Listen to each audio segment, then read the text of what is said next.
20세기 최고의 예언자 에드거 케이시. 안녕하세요. 미스테리함 채널에 오신 것을 진심으로 환영합니다. 오늘의 영상은 20세기 최고의 예언자 에드거 케이시라는 주제로 영상을 준비하였으니 재밌고 유익한 시간 되시길 바라며 바로 시작하겠습니다. 전 세계 통틀어 인류 역사상 가장 놀라운 예언자 중 한 명인 에드거 케이시는 사상가이자 종교 철학자이십니다. 또한 그는 잠자는 예언가로 유명한 미국의 인물입니다. 1877년 3월 18일 켄터키주 호킨스 교회의 한 농가에서 태어나셨으며 어렸을 때부터 초감각적 시각을 보이셨다고 합니다. 그는 어렸을 때 혼자 놀거나 돌아가신 할아버지의 영혼과 놀고 있었다고 합니다. 그러나 그 힘을 이끌어내는 방법을 모른 채 중학교 과정을 마치셨습니다. 고등학교 과정을 거칠 돈이 부족하여 농장의 일꾼과 구두방 점원, 서점, 직원, 보험 영업사원 등을 전전하며 다양한 일을 하셨습니다. 24세 때 갑자기 목소리가 나오지 않는 실어증에 걸려 체면요법을 받게 되었고 그때부터 자신의 영능력을 발견하게 되었다고 합니다. 학교 교육은 중학교 과정이 전부였지만 체면 상태에서 그는 난해한 의학 용어들을 줄줄이 말하며 심지어 적절한 치료 방법까지 알려주어 수많은 난치병 환자들을 구하기도 하셨습니다. 그의 이러한 예언은 대부분 리딩 상태인 체면 상태에서 무의식적으로 말하는 것을 옮겨 적은 것들입니다. 어른이 된 케이시는 자신의 능력을 다른 사람들을 돕기 위해 사용하기 시작하셨고 케이시가 유명해지자 그를 찾아오는 사람들은 많아졌지만 역시 그를 통해 돈을 벌려는 사람들도 많았습니다. 케이시는 자신의 능력은 남을 돕기 위해서 사용할 때에만 정확하다는 판단을 내리게 되셨는데 자신의 영리를 위한 리딩은 모두 실패로 돌아갔기 때문에 자신의 능력은 타인을 위해 신이 자신에게 허락한 특별한 선물이라는 결론을 내리셨다고 합니다. 현재까지도 미국이 낳은 20세기 최고의 영자로 불리는 그는 수많은 리딩을 통하여 자신이 알지 못하는 여러 일들에 대해서 놀라운 정보를 세상에 제공하셨다고 합니다. 특히 1910년에는 글도 읽지 못하는 사람이 체면 상태에서 의사가 되다라는 제목으로 뉴욕타임스지 기사가 실린 이후 의사와 과학자들에게 많은 비판을 받았지만 그와는 별개로 수천 명의 난치병 환자들이 그에게 도움을 구하였고 치유받았다고 합니다. 그 중에는 뇌졸중으로 쓰러진 윌슨 대통령도 있었다고 하니 그가 결코 헛된 사기꾼은 아니었다는 말이 됩니다. 이러한 그가 리딩 중 했던 예언들은 높은 적중률로 유명한데 그것은 연도나 날짜까지 정확했기 때문이었습니다.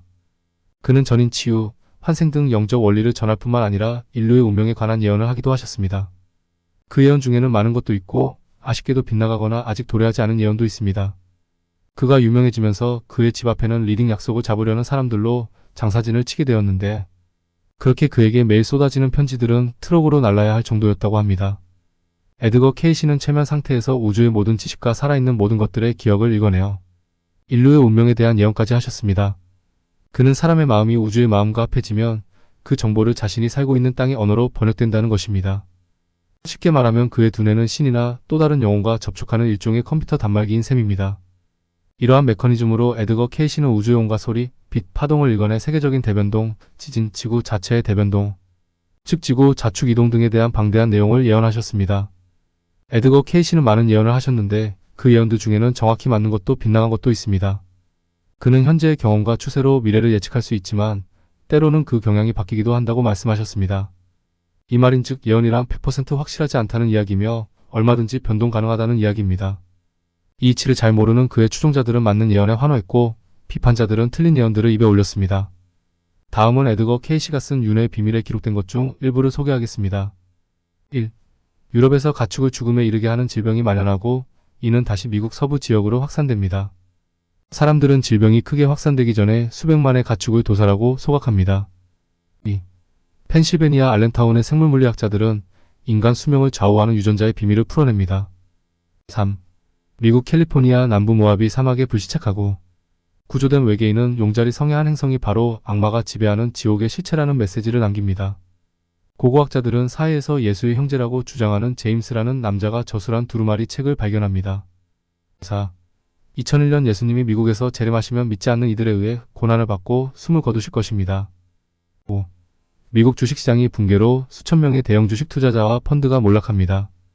그러나 이는 중산층의 부흥을 예고하는 전조가 됩니다. 6. 거리에서 흔하게 발견되는 잡초가 알레르기 환자에게는 특효약으로 등장합니다.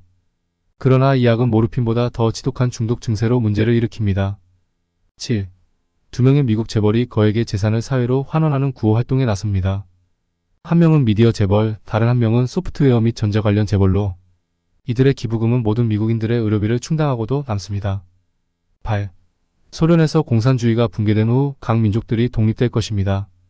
그 외에도 세계대전의 발발과 대공황을 예견했고 광우병과 소련 해체를 정확하게 예언하셨습니다. 일본, 유럽, 극지방의 지각변동 등에 대해서도 중요한 예언을 하셨는데 일본의 대부분은 바닷속으로 침몰할 것이라고 예언하셨습니다. 여기에는 특이하게도 특정 조건이 붙는다고 합니다. 이외에도 유럽의 북부는 눈 깜짝할 사이에 변화될 것이라고 예언하신 것이 지금의 기상이변과 놀랍도록 맞아떨어지고 있습니다. 그가 한 예언을 좀 더 살펴본다면 아메리카 대륙이 갈라진다는 놀라운 예언도 있습니다. 수많은 미국의 땅들이 바닷속으로 잠기게 된다는 무서운 예언은 두렵기만 하지만 예언들은 아직 실현되지 않은 예언들이 다른 비켜간 예언처럼 비켜가길 바라볼 뿐입니다. 여기서 잠깐 에드거 케이시에 대하여 조금 더 알아보겠습니다. 그는 특이하게도 최면 상태에서만 리딩이 가능했다고 합니다. 우리에게는 에드거 케이시가 높은 영적 수준을 가진 사람이었음을 알 수 있는데 많은 사람들이 그를 영적으로 높이 평가하는 이유가 자신의 사리사욕을 위한 리딩이 아니라는 것입니다. 물론 초창기에는 자신의 가난 때문에 영리를 위한 리딩을 해보기도 하였다고 합니다. 그러나 애석하게도 자신의 영리를 위한 리딩은 하나도 맞지 않았다고 합니다. 그래서 그 후로는 온전히 타인을 위한 리딩만 하게 되었다고 하니 그런 에드거 케이시가 영적으로 높이 평가되어 괜찮지 않을까 싶습니다. 에드거 케이시는 리딩 후 최면에서 깨어나면 그 내용을 전혀 기억하지 못했는데 보통 그의 리딩은 아내인 에반스가 주도하였고 비서가 기록하였다고 합니다. 특이하게도 그의 리딩은 고민이나 고통이 큰 사람일수록 효과가 크게 나타났다고 하니 그 역시 미스터리입니다. 에드거 케이시의 최면 치료 중 흥미로운 사례가 있어 소개해드립니다. 정신이 온전하지 못한 소녀의 이야기입니다. 에드거 케이시가 최면 상태에서 리딩을 해보니 그녀의 숨은 사랑니가 신경을 누르고 있었고 사랑니를 제거하면 될 것이라고 해서 사랑니를 제거하니 소녀의 정신은 바로 돌아왔다고 합니다. 누가 사랑니 하나 때문에 뇌가 망가져서 정신병자가 되리라고 생각이나 했겠습니까? 이렇듯 최면 상태는 에드거 케이시의 몸의 다른 영혼, 즉 신의 개입이 아닌가 의심해볼 만합니다. 그렇지 않고서야 잠만 잔다고 하여 어찌 타인의 고통을 알며 그 해결 방법까지 알 수 있겠습니까? 어쨌든 이빨이 뇌에 영향을 줄 수 있음을 그때 처음 알게 되었다고 합니다. 에드거 케이시는 본격적으로 자신의 초능력을 발휘하기 시작한 것으로 알려졌습니다. 에드거 케이시가 예언한 것 중 대표적으로 맞아 들어간 것은 초련의 몰락과 세계 2차 대전 등이 있습니다. 그 시대 발명왕 토마스 에디슨을 비롯해 각계 유명 인사들이 에드거 케이시를 찾았던 것으로 알려졌습니다. 그는 1931년 명상, 초감각의 메커니즘, 영적 치유와 꿈의 해석과 타오 세계 연구를 목적으로 한 연구협회를 설립하였습니다.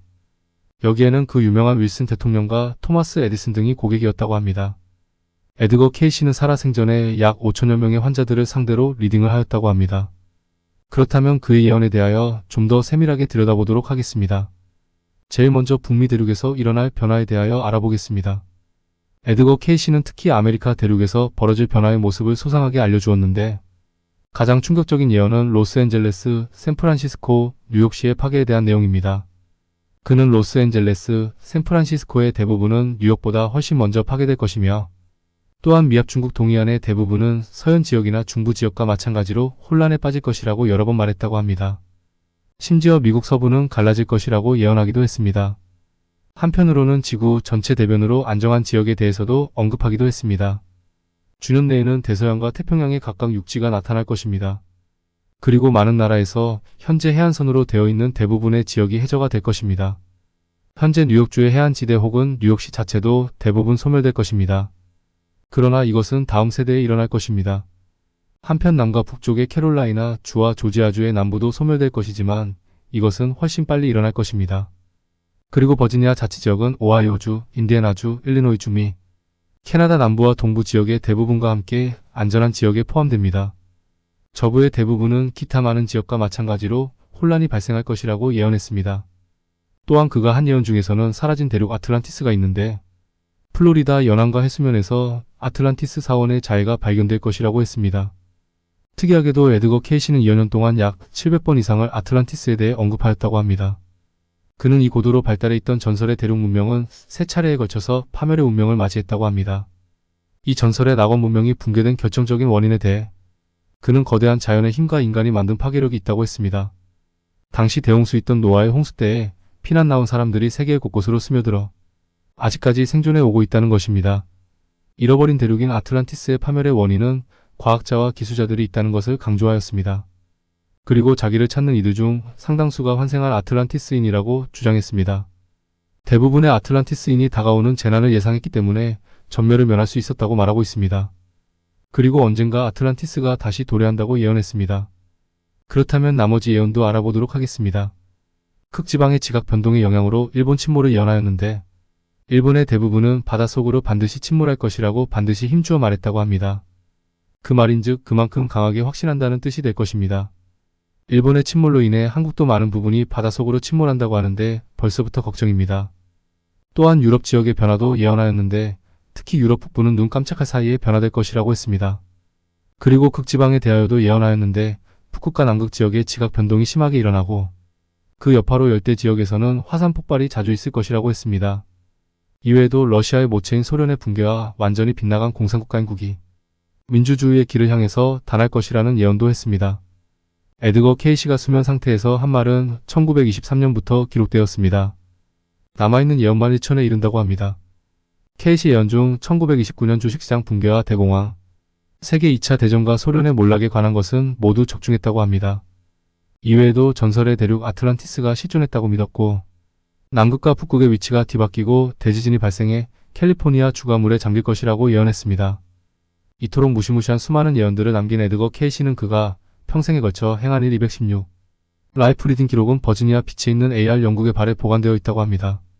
우주의 신과 같은 심령과 통하는 능력을 가진 에드거 케이시, 그는 찾아오는 이의 건강과 행복을 위해 체면 상태에 들어간 후 그들의 전생 기록을 읽고 처방하는 이타행을 실천한 초능력을 가진 예언자였습니다. 그의 수많은 예언이 적중했지만 빗나간 것들도 많았기 때문에 아직 이루어지지 않은 무시무시한 예언들은 그저 현실이 아닌 꿈이길 바랍니다. 좋은 예언만 모두 이루어지길 바라매봅니다. 오늘의 영상을 어떻게 보셨는지요? 좀 더 다양하고 재미있는 또 다른 영상을 준비하기 위한 좋아요, 구독 부탁드리며 지금까지 미스테리함이었습니다. 감사합니다.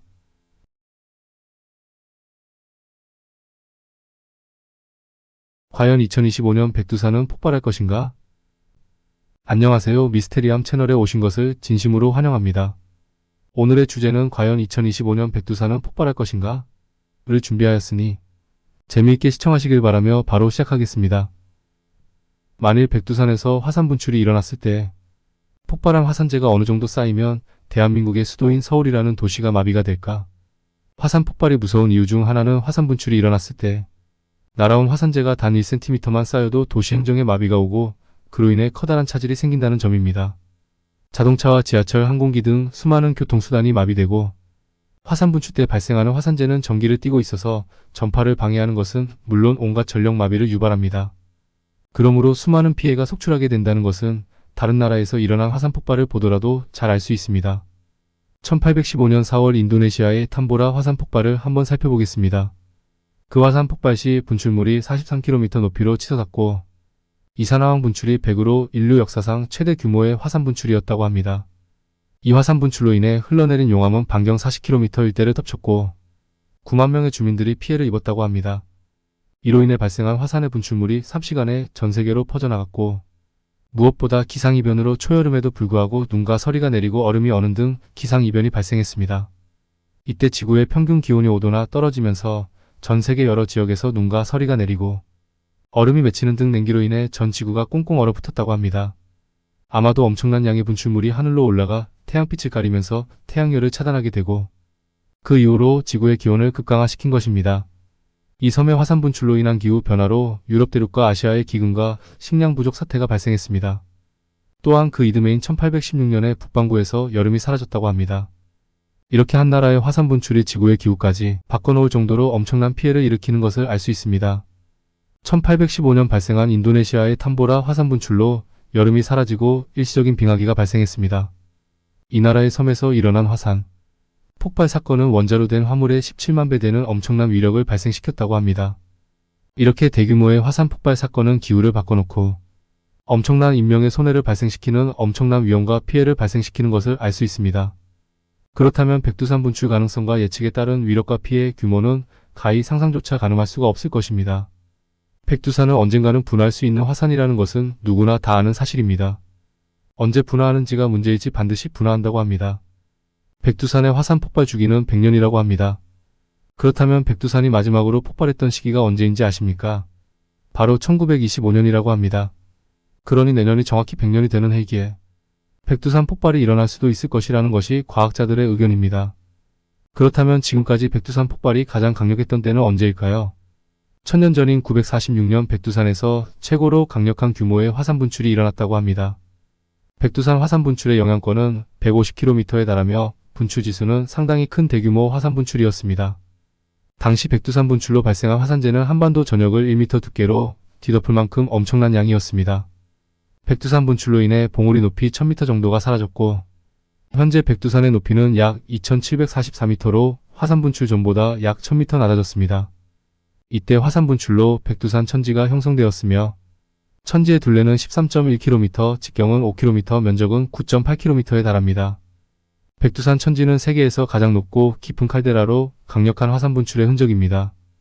일본 아오모리현 쿠루이시 발굴 현장에서 백두산으로부터 날아온 화산재 덩어리가 발굴되어 큰 화재가 되기도 했습니다.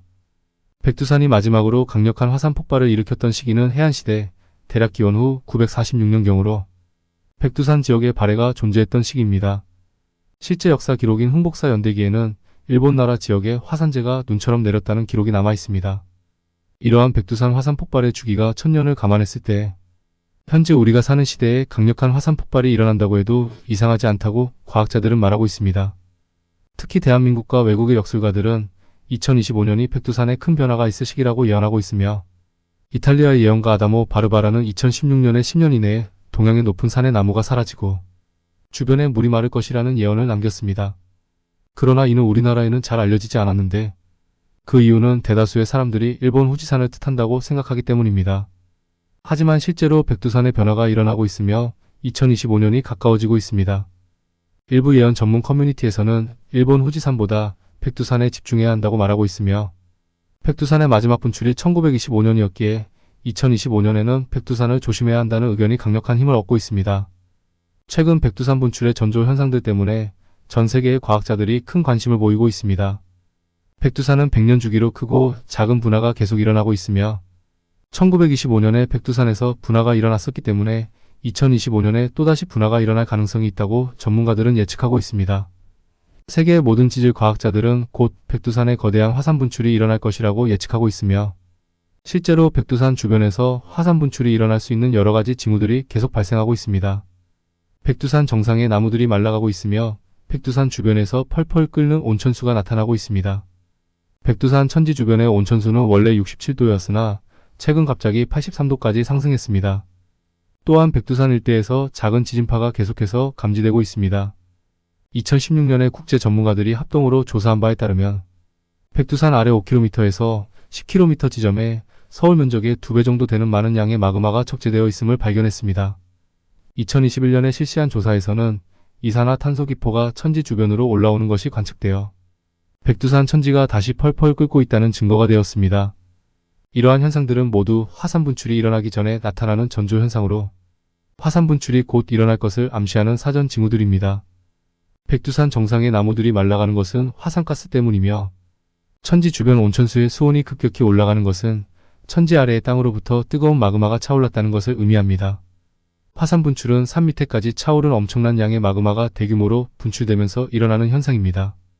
즉 백두산 천지의 밑부분까지 펄펄 끓는 마그마가 꽉 차올랐으며 여차하면 이 엄청난 양의 마그마가 천지를 뚫고 공중으로 분화될 수 있는 상황입니다. 과학자들의 견해에 따르면 백두산 분출이 일어나는 것은 분명하지만 그 시기를 정확히 알 수는 없습니다.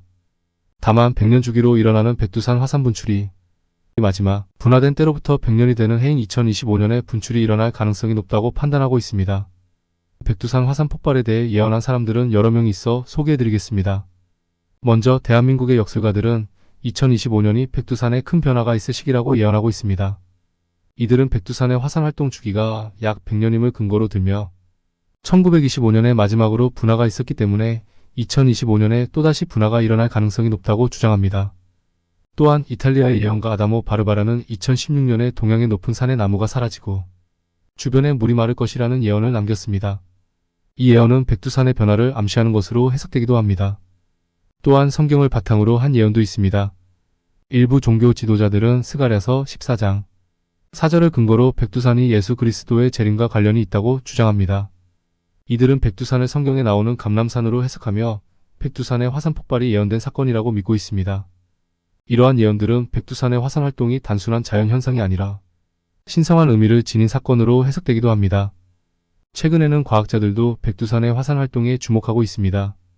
지질학자들은 백두산 아래에 많은 양의 마그마가 축적되어 있으며 이는 대규모 화산 폭발의 전조 현상일 수 있다고 경고하고 있습니다.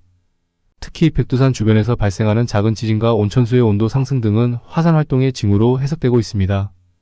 이러한 과학적 연구 결과는 백두산의 화산 폭발 가능성을 높게 평가하고 있으며 이는 예언자들의 주장과 일치하는 부분이 많습니다. 이처럼 백두산의 화산 폭발에 대한 예언은 다양한 출처에서 나오고 있으며 종교적, 과학적, 역술적 관점에서 모두 주목받고 있습니다. 이러한 예언들은 백두산의 화산 활동이 단순한 자연현상을 넘어선 중요한 사건으로 인식되고 있음을 보여줍니다. 과연 2025년에 백두산에서 어떤 일이 일어날지 많은 사람들이 주목하고 있습니다. 2025년에 백두산에서 화산 폭발이 일어날지 아니면 일본의 후지산이 먼저 폭발을 할지 두 나라가 이색적인 경쟁에 돌입한 모습이라 조마조마한 심정입니다. 이왕 폭발해야 한다면 제발 피해가 적도록 미미한 폭발이 있기를 바라보겠습니다. 오늘의 영상을 재미있게 시청하셨길 바라며 다음 영상에서도 더 재밌고 유익한 미스테리로 찾아뵙겠습니다. 지금까지 미스테리함이었습니다. 감사합니다.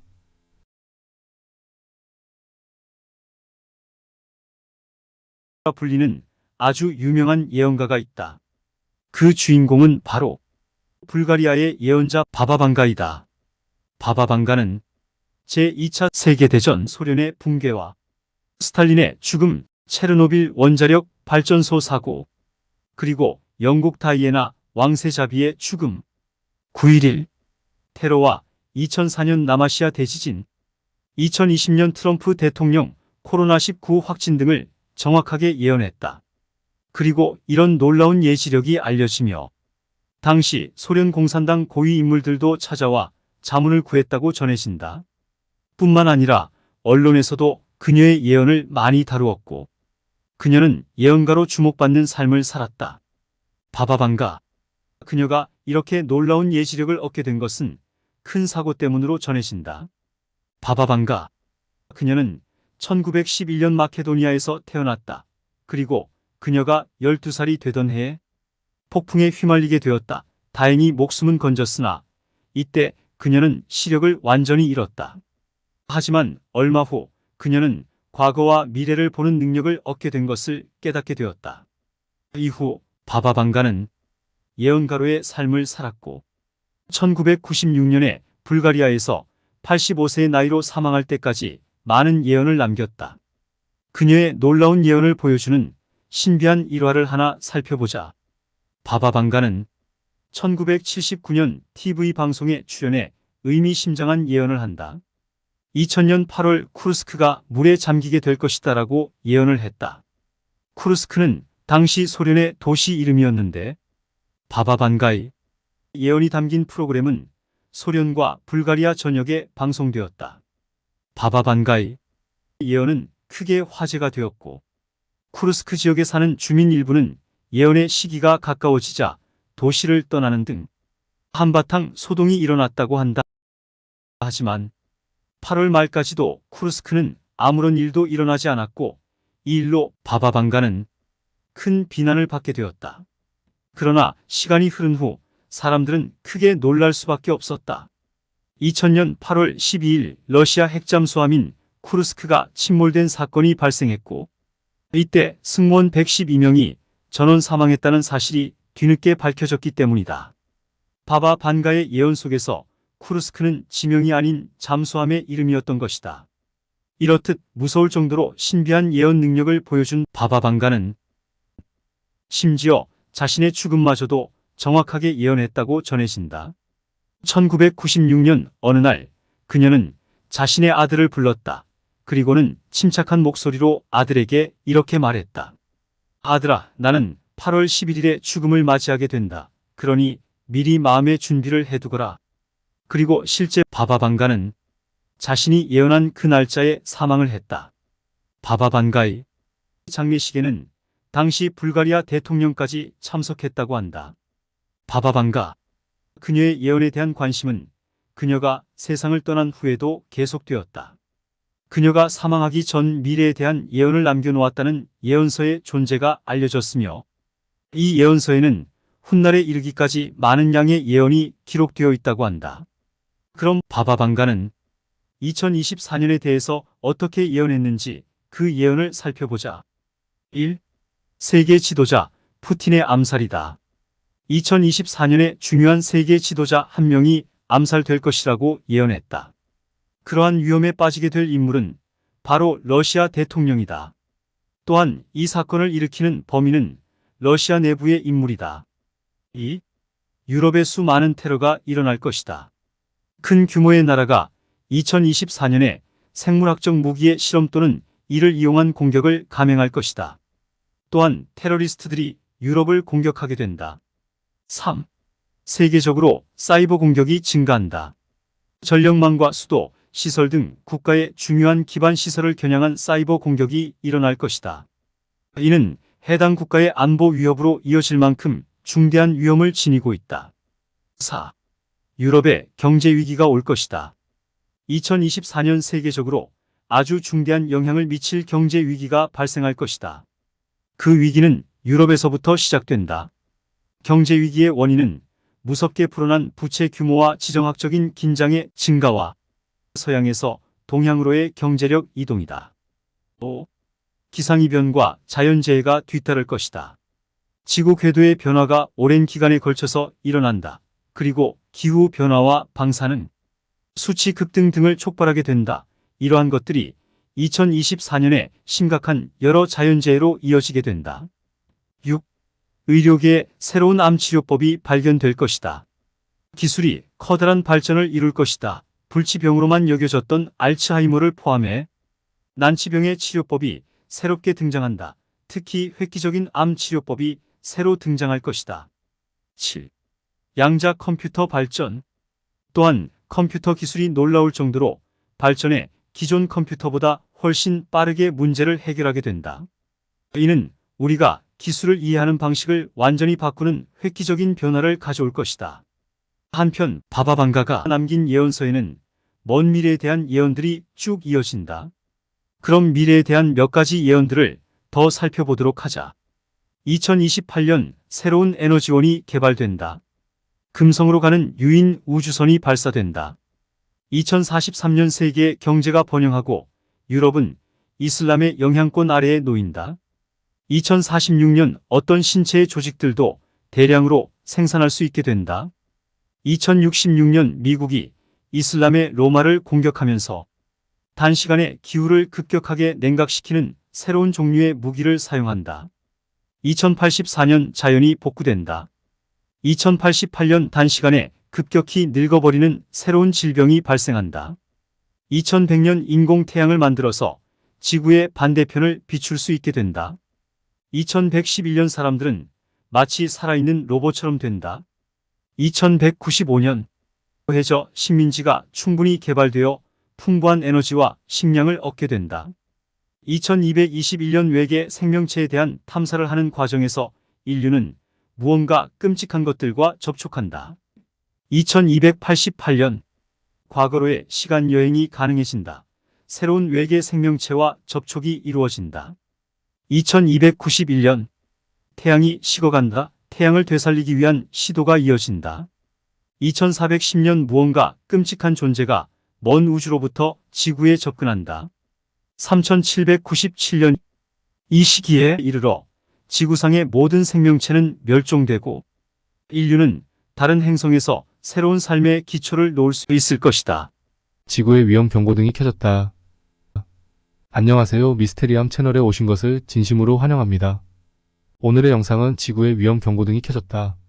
라는 주제로 영상을 준비하였으니 재미있고 유익한 시간 되시길 바라며 바로 시작하겠습니다. 지구 지축의 변화를 예언하는 예언자들은 셀 수 없이 많습니다. 쉽게 말해 지구가 비스듬하게 서 있는데 지축의 변화로 반듯하게 서게 된다는 예언들이 있습니다. 아주 조금의 각도 변화일 뿐이라고 생각할 수도 있겠으나 그 조금의 각도가 전 세계에 미치는 영향은 어마어마하다고 합니다. 그래서 이번 편은 수많은 예언자들이 한결같이 말하는 지축 정립에 대하여 대표적인 예언가들의 예언 3가지를 준비하여 소개하도록 하겠습니다. 첫 번째, 에드가 케이시. 에드가 케이시는 미국이 낳은 20세기의 가장 위대한 예언가 중에서도 신비로운 예언자입니다. 그는 최면 상태에서 잠재의식으로 말하는 방식을 통해 수많은 불치병 환자들을 치유하는 기적을 일으켰으며 세계적인 대변동, 지진, 지구 전체 대이변 등에 대해서도 방대한 내용을 예언했습니다.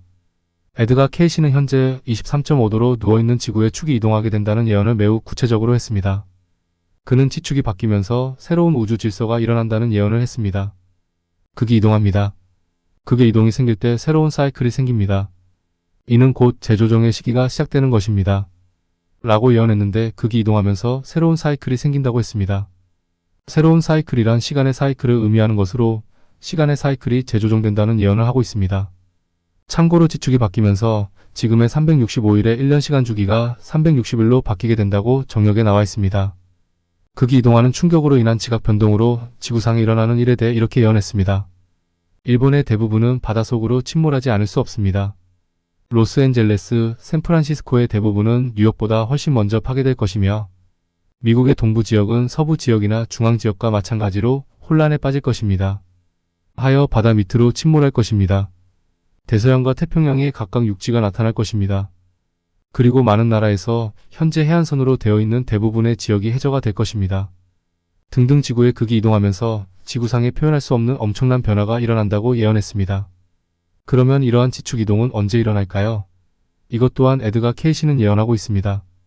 현재 뉴욕주의 해안지대 혹은 뉴욕시 자체도 대부분 소멸될 것입니다. 그러나 이것은 다음 세대에 일어날 것입니다. 에드가 케이시는 우리나라가 해방을 맞던 1945년에 사망했습니다. 에드가 케이시의 다음 세대들이 지금의 우리들이 이러한 대변동을 맞게 될 것이라고 예언했습니다. 두 번째, 루스 몽고메리. 루스 몽고메리는 세계적으로 유명한 능력자입니다. 몽고메리의 예언은 주로 신명계의 지도령 메시지를 받아 적는 독특한 방법으로 이루어집니다. 신명계의 지도령은 머지않아 지축변동으로 전 세계에 큰 재난이 닥쳐올 것이라고 전해주었다고 합니다. 그녀의 예언은 지구의 극이동이 이루어지는 상황을 매우 상세하게 설명하고 있습니다. 극이동 직전의 며칠 동안은 지구 전체가 마치 요람에 누워있는 아기를 달래듯이 미세하게 진동하는 것이 느껴질 것입니다. 지구가 흔들리는 것은 지축변동의 시점이 가까워지고 있다는 증거입니다. 흔들림이 있고 대략 6시간 내에 지축변동이 일어납니다. 그동안 엄청난 기후 변화가 일어날 것입니다. 지구의 극이 이동하기 전에 지구가 흔들리기 시작하고 흔들리기 시작한 6시간 이내에 지축이 변하게 된다고 미래의 상황을 매우 세밀하게 설명하고 있습니다. 지구가 한쪽으로 넘어지는 것처럼 눈 깜짝할 사이에 이루어진다고 전하고 있습니다. 이러한 지축의 변동으로 지구는 엄청난 변화를 맞게 되는데 그 부분에 대한 내용도 매우 상세하게 예언하고 있습니다. 지구 내부에서의 폭발은 바다 표면에 새로운 육지를 쏟아오르게 할 것입니다. 한쪽은 바닷물이 육지를 먹어 삼키고 한쪽은 바닷물이 육지를 토해낸다고 생각하면 됩니다. 지축의 변화로 인해 새로운 육지가 쏟아오르고 이전에 있던 육지는 바닷속으로 침몰한다고 합니다. 더욱 구체적으로 내용을 알아보도록 하겠습니다. 육지는 물밑으로 사라져 버릴 것입니다. 플로리다 지역은 대부분이 가라앉아 섬지대로 바뀔 것입니다. 캘리포니아 일대가 격렬한 파도 속으로 사라져 버릴 것입니다. 루스 몽고메리는 자국인 미국의 운명을 에드가 케이시와 비슷하게 매우 비극적으로 설명했습니다. 미대륙의 많은 부분이 바닷속으로 가라앉게 되는데 그렇다면 미국을 벗어나 전 세계적인 변화를 알아보겠습니다. 아틀란티스 대륙이 다시 떠오르게 됩니다. 미국 동부와 서부의 영국과 남아시아 그리고 유럽의 전 지역이 아틀란티스 대륙에 의해 물이 범람하게 되고 레무리아 대륙의 일부가 태평양에서 솟아오르게 됩니다. 아틀란티스에 관한 예언은 에드가 케이시도 똑같이 했는데 정말 실제로 아틀란티스가 존재했었나 봅니다. 조금 더 그녀의 예언을 들여다보도록 하겠습니다. 영국은 바다 밑으로 사라질 것이며 네덜란드와 인근 해안 지역도 사라질 것입니다. 전설의 아틀란티스 대륙과 레무리아 대륙이 다시 떠오르면서 세계적으로 쓰나미의 영향으로 큰 피해를 받게 된다고 합니다. 그리고 유럽의 상당 부분이 바닷속으로 사라져 버린다고 합니다. 루스 몽고메리는 기동이 지난 후에 전 세계에서 살아남는 인류의 생존 자수를 이렇게 말하고 있습니다. 지구상에서 살아남을 사람의 숫자는 1만 명에 1명을 더하여 1만을 곱한 것입니다. 만 1명의 만을 급한 수하였는데 계산하면 1억 1만 명이 됩니다. 지금의 80억 인류에 비하면 많아야 1.5%의 인류만 살아남을 수가 있다는 예언입니다. 세 번째, 고든 마이클 스칼리온. 지축변동의 전 세계 미래 지도를 예시로 그려서 공개에 매우 큰 화제를 불러일으키다. 오늘의 이 세계는 본질적으로 천재지변에 관계된 새로운 종류의 환경적 파국이 끊임없이 생겨나고 있는 재난지대로 변화되고 있다고 전 지구적 지각변동에 대해 경고를 하고 있습니다. 칼리는 미국인으로 자국에 대한 예언을 많이 하고 있는데 캘리포니아 지역에 강도 10에서 15의 초강진이 발생할 것이라고 합니다. 그 결과 캘리포니아 해안 지역 대부분이 물에 잠기게 되며 기존의 육지가 섬들로 변하게 될 것입니다. 북미 지각판이 격렬히 위로 솟아오르면서 캘리포니아의 대부분이 바다에 가라앉게 됩니다. 자신의 나라인 미국의 캘리포니아가 대부분 바다에 잠기게 된다고 합니다. 그렇다면 전 세계적으로 지각 변동에 대한 예언은 어떻게 하고 있을지 알아보겠습니다. 남미 지역 예언 베네수엘라와 콜롬비아 그리고 브라질은 물에 많이 잠길 것입니다. 아마존강 유역은 거대한 내륙섬이 될 것이며 페루와 볼리비아 물에 잠길 것입니다. 아르헨티나의 중앙 대부분이 물밑으로 가라앉게 될 것입니다. 유럽은 가장 빠르고 심각한 지구의 변화를 겪게 될 것입니다. 유럽의 대부분은 바닷속으로 가라앉을 것입니다. 노르웨이와 핀란드 그리고 덴마크는 수백 개의 작은 섬만을 남긴 채 물에 잠길 것입니다. 스코틀랜드에서 영국해까지 영국의 대부분은 바닷속으로 가라앉을 것입니다. 가장 큰 피해를 받는 지역 중에 한 곳이 유럽 지역임을 예언하고 있습니다. 아시아 지역 예언 필리핀에서 일본까지 쿠릴 섬과 사할린 섬을 포함 모두 물에 잠길 것입니다. 일본은 물에 잠겨서 몇 개의 작은 섬만 남을 것입니다. 중국의 한 지역 수백 마일도 물에 잠길 것입니다. 인도네시아도 무너지지만 약간의 섬은 남아있을 것이며 새로운 대륙이 생길 것입니다. 아시아는 이 변화를 통해서 상당 부분의 땅을 잃을 것이며 반면에 신대륙이 생겨날 것입니다. 아시아 지역은 일본을 중심으로 필리핀, 사린 등의 지역들이 가라앉는 반면 신대륙이 생겨날 것이라는 희망적인 예언도 하고 있습니다. 그러면 스칼리온 이러한 대변이 언제쯤 일어날 것이라고 예언을 하고 있을까요? 먼저 미국의 캘리포니아가 무너져 내리고 가라앉게 될 것입니다. 이 변화는 도미노 현상과 같이 한번 시작되어 여러 곳으로 계속 뻗어나갑니다. 그러나 모든 사건들이 일어나는 정확한 시간을 알지 못합니다. 예언자로서의 경험으로 비추어 볼 때 미래의 사건들을 정확히 어느 시간대에 일어난다고 이야기하는 것은 무척 어렵습니다. 내가 예언했던 바로 그 시간대에 발생하지 않은 사건들은 예언한 시간대보다 빨리 혹은 늦게 일어나는 등 결국에는 모두 발생했습니다. 스칼리온을 비롯한 많은 예언자들의 예언이 정확한 날짜까지 예언하였다 해도 경우의 수에 따라 약간의 오차는 생긴다고 이야기하고 있습니다. 우리 사람도 살짝 비스듬하게 앉아있다가 바른 자세로 고쳐 앉을 때에는 아주 짧은 시간이지만 살짝 고통이 따릅니다. 그것은 그동안 자세를 반듯하게 앉지 못하고 구부정하게 있었던 탓입니다. 허리가 으스러지게 아프다든지 하는 잠깐의 고통이 따르듯 삐딱하게 앉아있던 몸을 바로잡게 되면 우리 인간이 느끼는 잠깐의 고통처럼 지구도 수많은 예언자들이 말하는 고통이 잠깐 나타나는 현상이 당연한 것이 아닐까 합니다. 오늘의 영상을 어떻게 보셨는지요? 좀 더 다양하고 재미있는 또 다른 영상을 준비하기 위한 좋아요, 구독 부탁드리며 지금까지 미스테리함이었습니다. 감사합니다.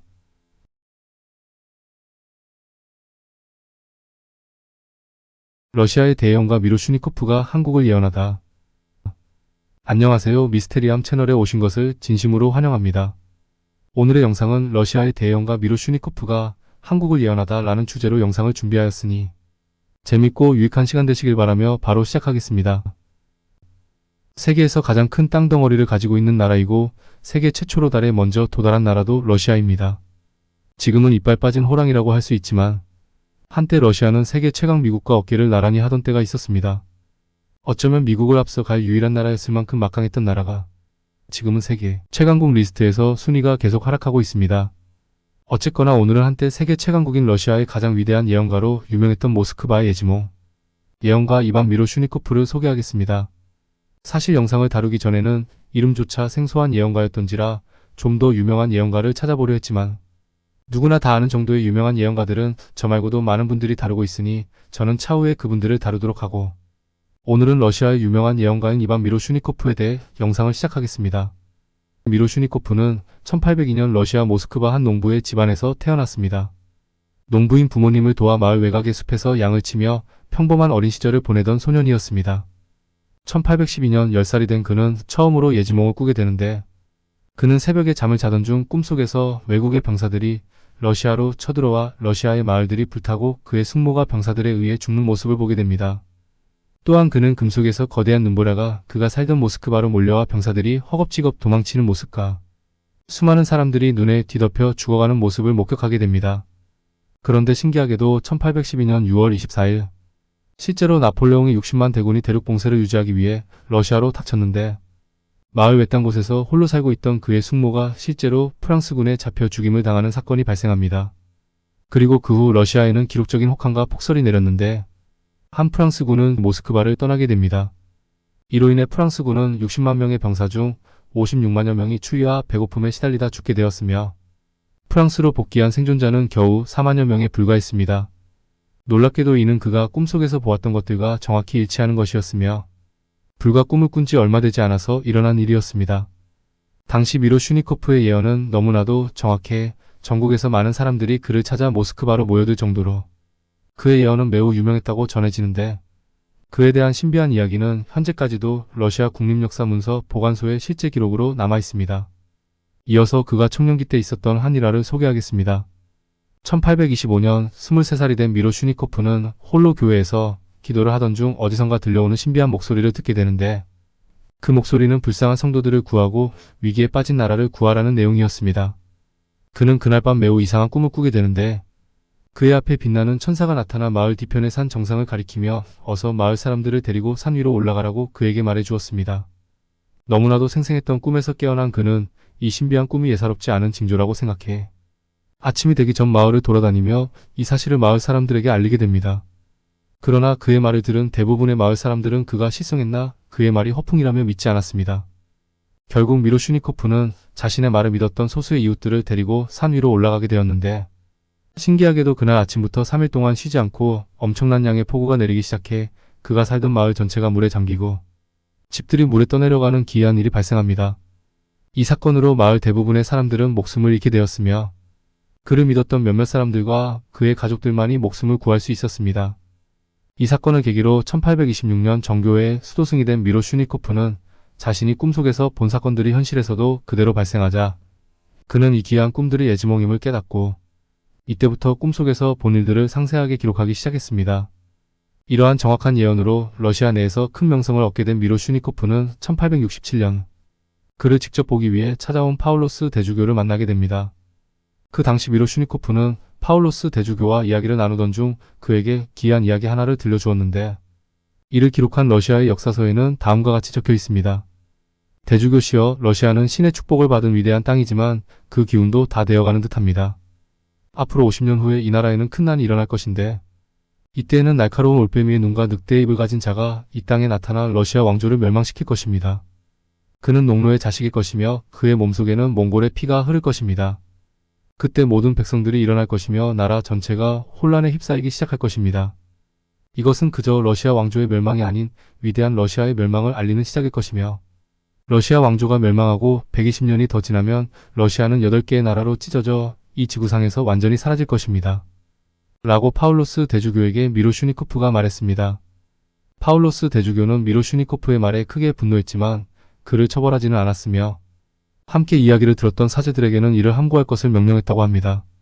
하긴 내가 대주교라면 그 자리에서 세계 최강인 내 나라가 망하는 정도가 아니라 역사에서 완전히 사라진다고 하는데 어찌 가만히 있겠습니까?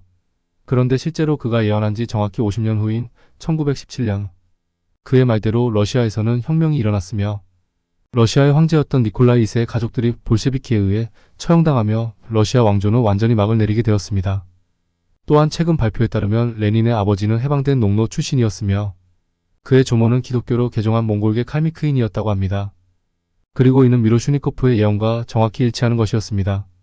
러시아 정교회의 살아있는 성인으로 불렸던 그는 예지몽과 신비한 영감을 통해 미래를 정확히 예언한 것으로도 잘 알려져 있는데 그런 그가 한국에 대한 예언을 구체적으로 했다고 하니 지금부터 자세히 알아보겠습니다.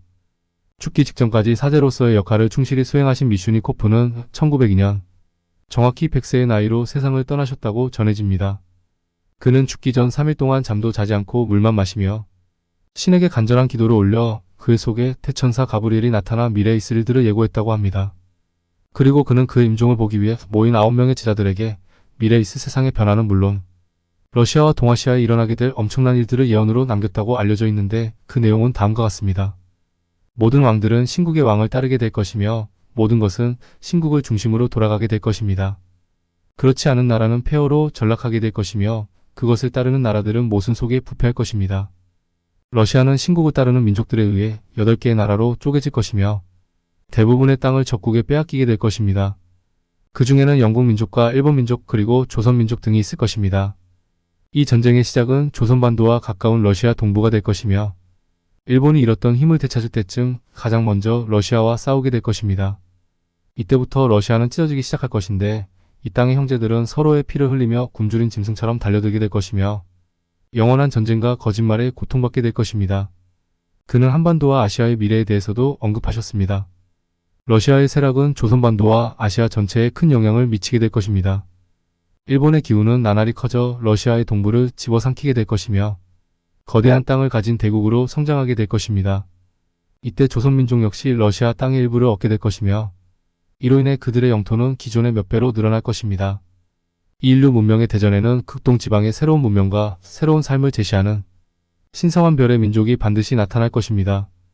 그 민족은 탁월한 영성을 지녔으나 외세의 침략과 내부의 폭정으로 끊임없이 억압당해온 민족의 것이며 공과 이상의 충돌이 남긴 상처를 간직하고 있는 민족의 것입니다. 원래 그 별은 중동의 신성한 족에게 있었으나 본래의 기운을 되찾을 때 그들은 세계의 중심이 될 것이며 세계에서 가장 풍요롭고 안전한 나라가 될 것입니다. 그 이상은 나도 볼 수 없으니 이제 그 민족을 찾아 경배하고 온 힘을 다하여 그들을 도우라. 이렇게 극동아시아 한반도를 향한 예언을 하셨다고 합니다. 실제로 2차 세계대전 직후인 1946년 그의 9명의 제자 중 3명이 이끄는 무리가 극동으로 향했다는 기록이 있지만 그들의 행적은 알려진 바가 없습니다. 그러나 일본 역사인지학회 회장 사카타 미치는 1986년 러시아와 일본의 문헌과 정본을 통해 일본을 포함한 극동 아시아를 샅샅이 살피던 중 우연히 한국의 역사서를 읽고 문득 큰 전율과 함께 신성한 별의 민족이 바로 한민족임을 깨달았다고 일본의 역사학술지에 한국을 언급한 바 있습니다. 이처럼 러시아 역사의 미로슈니코프가 남긴 미스터리한 행적은 아직도 그가 살던 모스크바에서 많은 사람들에게 회자되고 있습니다. 어떤 형태로든 미래를 예언하는 분들은 많습니다. 불교가 되었든 기독교가 되었든 아니면 무속신앙을 통해서든 그렇지 않더라도 종교인들을 통하여 수많은 미래 예언들을 접하게 되면 한결같이 한민족은 동방의 등임을 인정하는 것 같습니다. 최근 몇 년간 러시아와 동아시아의 관계는 다양한 변화와 도전에 직면해 있습니다. 특히 러시아의 우크라이나 침공 이후 국제사회의 제재와 외교적 고립이 심화되면서 러시아는 동아시아 국가들과의 협력을 강화하려는 움직임을 보이고 있습니다. 예를 들어 러시아는 중국과의 경제적, 군사적 협력을 강화하고 있으며 일본과의 영토 분쟁 해결을 위한 대화를 지속하고 있습니다. 또한 한반도에서는 남북한 간의 긴장이 여전히 지속되고 있으며 북한의 핵무기 개발과 관련된 문제는 국제사회의 주요 관심사 중 하나입니다. 이러한 상황에서 한국은 미국, 일본 등과의 협력을 강화하며 안보를 강화하고 있습니다. 이와 함께 일본은 최근 경제 회복과 군사력 증강을 목표로 다양한 정책을 추진하고 있습니다. 일본은 자위대 역할을 확대하고 국제사회에서의 영향력을 강화하려는 노력을 기울이고 있습니다. 이러한 변화들은 미슈니코프의 예언과도 어느 정도 일치하는 부분이 있어 흥미롭습니다. 예언이 실제로 실현될지는 알 수 없지만 현재의 국제 정세와 관련된 뉴스들은 예언의 신빙성을 높이는 요소로 작용할 수 있습니다. 오늘의 영상을 어떻게 보셨는지요? 좀 더 다양하고 재미있는 또 다른 영상을 준비하기 위한 좋아요, 구독 부탁드리며 지금까지 미스테리함이었습니다. 감사합니다.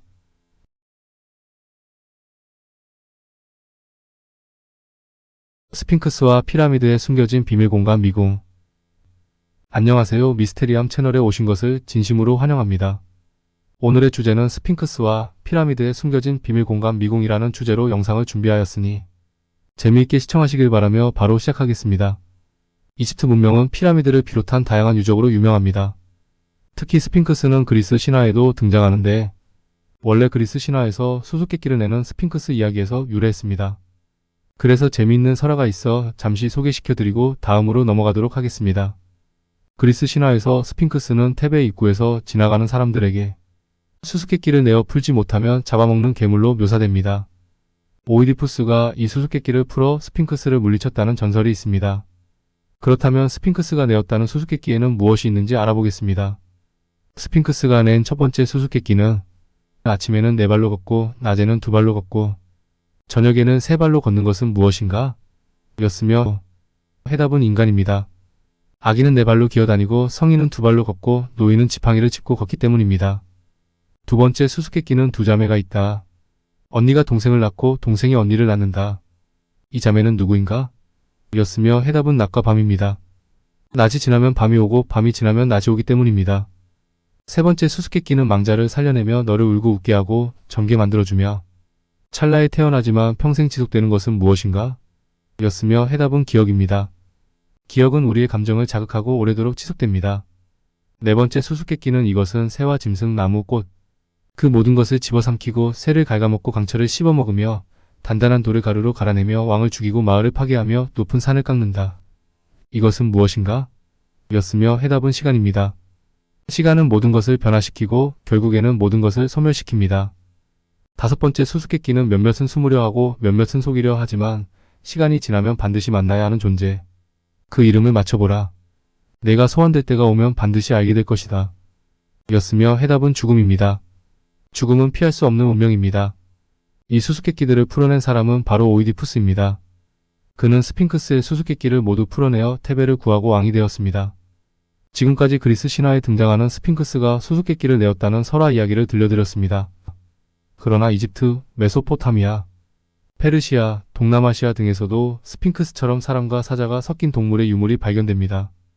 이 유물들은 각 지역의 신이나 괴물을 묘사한 것이었으나 기록이 소실되고 재발견되면서 모두 스핑크스라는 이름을 붙이게 되었습니다. 이집트의 스핑크스에 관한 유래로는 비극적인 영웅 오이디푸스가 스핑크스의 수수께끼를 풀어 그리스를 구했다는 유명한 신화로 시작합니다.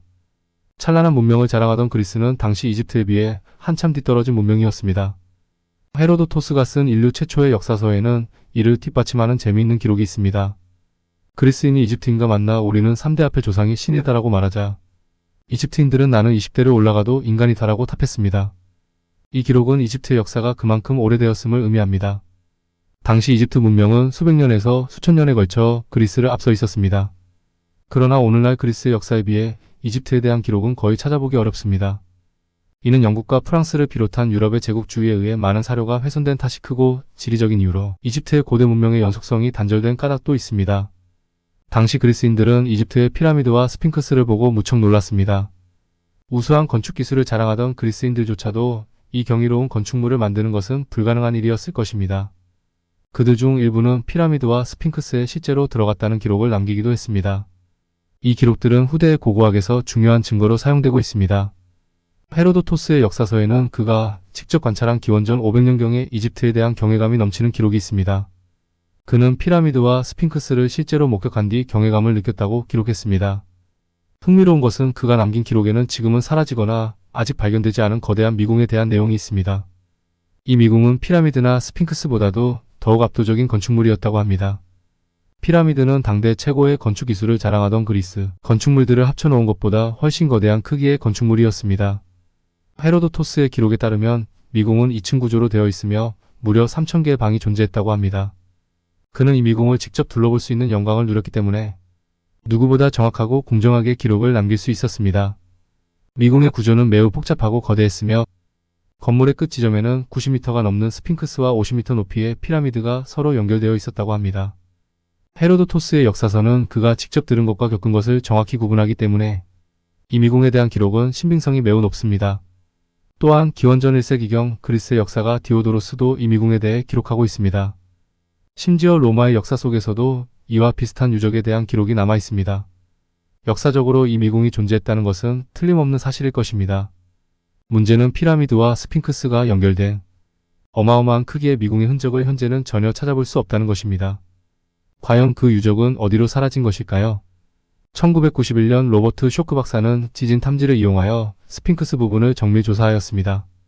큰 쇠망치로 철판을 두드려 진동을 분석하는 방식을 사용하여 탐사한 결과 스핑크스의 좌우 발북은 지하에 텅 빈 정방형 공간이 있다는 사실이 밝혀졌습니다. 이를 통해 스핑크스와 피라미드 사이에 비밀 공간들이 속속들이 발견되기 시작했습니다. 1995년 스핑크스를 복원하던 노동자는 우연히 스핑크스 측면의 지하로 연결되는 터널을 발견하였습니다. 그러나 이집트 당국에 의해 이 터널은 봉인되었고 이후 이 사실에 대한 더 이상의 발표는 없었습니다. 1996년에도 스핑크스 부근에서 지하 공간이 발견되었습니다. 이러한 발견은 헤로도토스의 미궁을 연상케 하였습니다. 사막의 모래 아래에 피라미드와 스핑크스를 연결하는 거대한 미궁이 존재할지도 모른다는 고고학자들의 추측이 있었습니다. 만약 이것이 실제로 발견된다면 이는 역사적으로도 상당히 중요한 의미를 지닐 것입니다. 이는 피라미드와 스핑크스가 훨씬 더 앞선 기술을 가진 고대 문명에 의해 건설되었음을 뜻하기 때문입니다. 헤로도토스의 기록에 따르면 미궁은 하나의 커다란 돌로 모든 것이 조각되었다고 합니다. 돌과 돌을 잇는 틈이 전혀 보이지 않았기 때문입니다. 만약 그의 목격담이 사실이라면 이는 오늘날의 기술로도 도저히 건축할 수 없는 고도로 발전된 최첨단 기술력을 고대인들이 이미 가지고 있었음을 의미합니다. 현대의 과학이나 고고학은 이를 어떻게 받아들여야 할까요? 스핑크스와 피라미드에서 새로운 공간이 계속해서 발견되자 이집트 당국은 지하 공간의 발굴을 봉쇄했습니다. 그들은 지하 공간이 새롭게 발견되는 것도 역사상 최대의 미스테리인 미궁이 발견되는 건 역시 표면적으로는 크게 달가워하지 않는 것 같습니다. 이 때문에 이집트 정부가 지하 공간의 실체를 숨기고 있다는 음모론이 등장하기도 했습니다. 그렇다면 이집트 정부는 어떠한 이유로 발굴을 봉쇄했던 것일까요? 스핑크스와 관련된 이야기 하나를 들려드리겠습니다. 스핑크스는 매우 정교하게 조각된 얼굴을 갖고 있는 최고의 건축물 중 하나입니다. 그리스인들도 감탄할 만큼 스핑크스의 얼굴은 정교하고 미적으로 모두를 놀라게 할 만큼 탄탄한 이해를 바탕으로 하고 있었습니다. 그런데 오늘날 스핑크스의 얼굴은 거의 훼손되어 얼굴의 윤곽을 겨우 알아볼 수 있을 뿐입니다. 스핑크스의 코와 안면 부위는 도대체 왜 훼손된 것일까요? 그 이유는 나폴레옹이 이집트를 점령했을 당시 병사들이 스핑크스의 코와 얼굴을 겨냥해서 사격 연습을 하였던 것으로 알려졌다고 하지만 이는 사실이 아니었습니다. 나폴레옹의 병사들이 스핑크스의 코를 파괴했다는 설은 현대 연구에서 기각되었습니다. 실제로는 그보다 훨씬 이전에 코가 파손되었을 가능성이 높다는 것이었습니다. 이러한 유언비어가 떠돌게 된 이유가 있습니다. 이는 아마도 자신들보다 미지의 문명인들이 만들어 놓은 거대한 건축물을 쉽게 인정하고 싶지 않았거나 그것들을 우습게 보고 훼손할 마음이 컸던 탓에 이미 훼손되어진 코를 자신들이 일부러 파손했다라는 식으로 유언비어를 퍼뜨려 자신들의 권위를 돋보이게 하고자 하였을 것이라는 것이 전문가들의 견해입니다. 그렇게 이집트의 거대 건축물들은 유럽인들의 표적이 되었을지도 모르겠습니다. 다만 스핑크스의 코가 훼손된 이유는 아직 명확하게 밝혀지지는 않았으나 현재까지 학자들 사이에서는 그리스인들이 훼손하기 전부터 오랜 세월에 마모되고 깎이어 훼손되었을 것이라는 정설처럼 받아들이기 시작했다는 것입니다. 물론 초기 유럽인들은 이집트의 유적을 제멋대로 훼손하기도 하였습니다. 그 과정에서 다양한 유적들이 파괴되었기 때문입니다. 따라서 이집트 정부가 미궁의 발견을 막는 것도 어쩌면 자국의 역사와 직결되는 문화재 보호 차원에서 당연한 일일지도 모릅니다. 물론 현대 과학자나 고고학자들이 근대 초기의 유럽인들처럼 야만적인 약탈을 할 가능성은 매우 적지만 그럼에도 불구하고 이 발견은 매우 조심스러운 일일 것입니다. 그 때문에 이집트의 미궁은 앞으로도 발견될 일이 없는 듯합니다. 그렇다면 과연 그 건축물은 어떤 공법을 통해 만들어진 것일까요? 또한 그것을 만든 최고의 기술을 가진 자들은 과연 누구였을까요? 오늘의 영상을 재미있게 시청하셨길 바라며 다음 영상에서도 더 재밌고 유익한 미스테리로 찾아뵙겠습니다. 지금까지 미스테리함이었습니다. 감사합니다.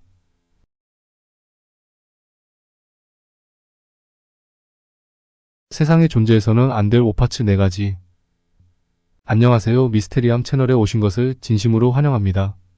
오늘의 주제는 세상의 존재에서는 안 될 오파츠 4가지라는 주제로 영상을 준비하였으니 재미있게 시청하시길 바라며 바로 시작하겠습니다. 오파츠란 시대를 벗어난 유물을 뜻하는데 그 당시 기술력으로는 도저히 만들 수 없는 유물이나 건축물 내지는 특별한 기법의 장치나 거들을 말합니다. 즉 존재 자체가 설명이 안 되는 유물들을 오파츠라고 합니다. 하지만 많은 것들이 시대가 발전하며 그 비밀들이 풀리고 있습니다. 세상에는 많은 오파츠가 존재하고 과학이 많이 발전하였다고 하지만 여전히 풀어내지 못하는 오파츠 역시 넘쳐나고 있습니다. 오늘은 학계에서도 오파츠로 인정된 4가지 오파츠를 소개하도록 하겠습니다. 먼저 첫 번째 오파츠는 안티키티라 기계입니다. 이 기계의 용도는 천문의 위치를 계산하기 위해 설계된 기계로 세계 최초의 아날로그 컴퓨터라고 생각하시면 됩니다. 이 안티키티라 기계는 기원전 1세기 고대 그리스에서 만들어졌다고 보고 있습니다. 충분히 만들 수 있겠다고 생각하시는 분들도 계시겠지만 그 당시 기술로서는 글쎄요. 자세히 들여다보면 너무나도 복잡하고 정교한 세공 기술을 가진 유물임을 단박에 알아보실 수 있으실 것입니다. 이 안티키티라 기계는 그 당시 하늘의 별자리를 관찰하기 위한 도구로 만들어졌다고 합니다. 망원경도 없던 시절 도대체 어떻게 하늘의 별자리를 볼 수 있었으며 천문의 진실을 꿰뚫어 볼 수 있었을까요? 그리고 어떻게 하늘의 별자리가 있음을 알고 그것을 관찰할 생각을 했는지 참으로 대단하다는 생각만 하게 되네요. 14세기 서유럽에서 천문학 시계가 처음으로 만들어질 때서야 이 안티키티라 기계는 나타납니다. 더욱 놀라운 사실은 천문학적으로 너무나도 정확해서 전문가들조차 혀를 내두를 정도라고 합니다. 이 오파츠는 1세기에 만들어졌지만 19세기에 소형 시계 부품 제조 기술의 수준이 되어서야 만들 수 있을 정도의 정교함을 가지고 있을 뿐 아니라 태양과 달의 위치와 다른 행성의 궤도를 정확하게 계산하였다고 합니다. 정말 신비로운 물건이 아닐 수 없습니다. 현대 기술로 본 안티키티라 기계의 모습만 봐도 엄청난 기술을 요한다는 것을 알 수 있을 것입니다. 정말 그 당시 있어서는 안 되는 물건임에는 틀림없어 보입니다. 과연 이 기계를 누가 왜 만들었을까요?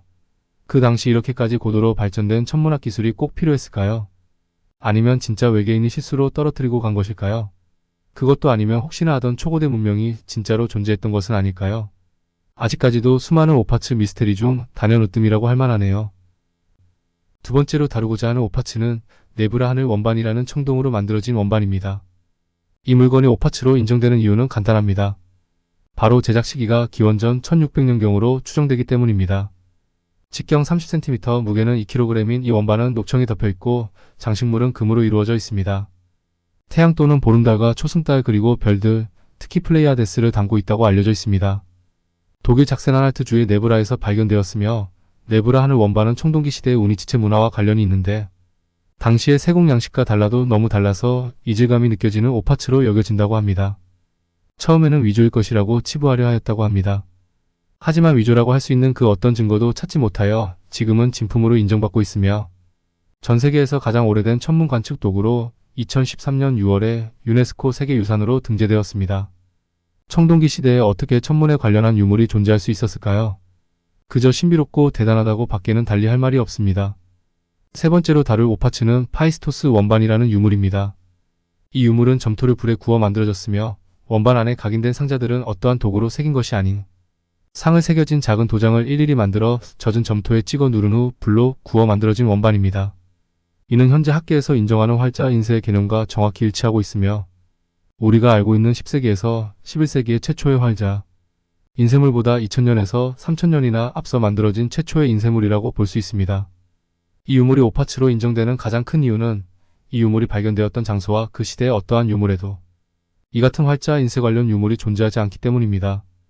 만일 그 시대에 진짜 활자 기술이 있었다면 더 많은 자료가 남았어야 하며 그 이후 인쇄술이 엄청 전파되었어야 했을 것입니다. 그 시대에는 어울리지 않는 기술이기에 오파츠로 분류되는 것이 맞는 듯합니다.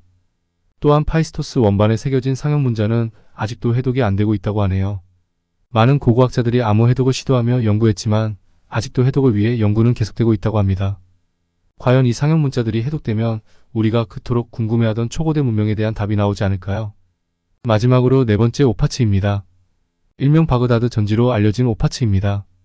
전기도금 등의 전기화학의 기원이 되는 전지의 실용화는 1800년경에 발견된 볼타전지 이후라고 여겨졌으나 1936년 바그다드에 소재한 이라크 국립박물관의 고고학자들이 바그다드 동남쪽 트라와 인근 지역에서 기원전 3세기에서 기원 후 7세기 사이에 존재했던 파르티아 왕조의 유적지에서 진흙으로 만든 14cm 높이의 항아리를 발견한 이후에 전기의 사용은 우리가 알던 것보다 훨씬 이전부터 사용했을 것이라는 가설이 등장하기 시작했습니다. 이 유물은 사산 왕조 페르시아 시대에서 페르시아 제국 시대에 만들어진 토기로 바그다드의 작은 마을에서 발견되었으며 발견 당시 과즙 성분이 추출되어 단순히 과일이나 과일주를 담는 용기로 알려졌지만 술단지라 하기에는 생김새가 특이했고 이 유물에서 전류가 흐른다는 사실이 밝혀지면서 전지의 일종인 갈반이 전지라는 주장이 제기되었습니다. 특이한 사항이 있다면 바로 내부 구조인데 구리로 만든 직경 2.6cm, 길이 10cm가량의 원통이 개별적으로 안에 따로 들어있었다고 합니다. 이 항아리의 내부 구조는 사용된 금속만 다를 뿐 오늘날 사용하는 전지의 구조와 정확히 일치했기 때문에 이 진흙 항아리가 고대 전지라고 확신을 갖게 되었다고 합니다. 학자들이 내놓은 의견으로는 이 항아리가 전기 도금용으로 사용되었거나 종교, 주술적 용도 또는 통증 완화를 위한 침술용이라는 주장 등 많은 의견들이 있었다고 합니다.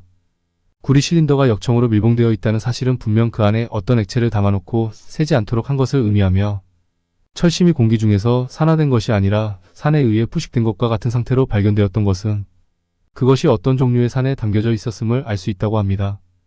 서로 다른 이와 경향을 갖는 금속들, 철과 구리 사이에 산성을 띤 액체가 있었다면 당연히 전류가 흐를 수밖에 없다고 합니다.